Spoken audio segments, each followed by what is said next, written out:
Good morning guys! Mayroon po tayo ditong kalabasa at mais. Alam niyo po ba ang gagawin natin kung bakit magkasama itong kalabasa at mais? Ito po ay gagawin nating suwam na mais. Yung pong puting mais na yan guys, yan po ay ating gagadgarin. Hihiwain natin yan ng maninipis. Kukunin natin yung kanyang pinakalamukot sa loob yun. Malapot, sticky. Tapos po, hihiwain po natin ng maliliit itong kalabasa. Siyempre, yung mauubos lang po natin. Tapos, gagamit po tayo dito ng hipon at ng pork.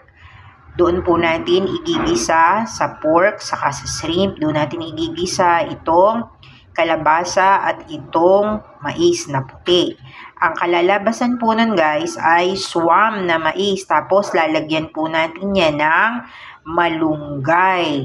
Madali lang pong lutuin yan. Sa loob po ng mga 30 minutes, maluluto na po yan. At makikita nyo po, ipapakita ko po sa inyo kung paano po niluluto ang suwam na mais. So, abangan nyo po guys ang pagluluto natin ng suwam na mais.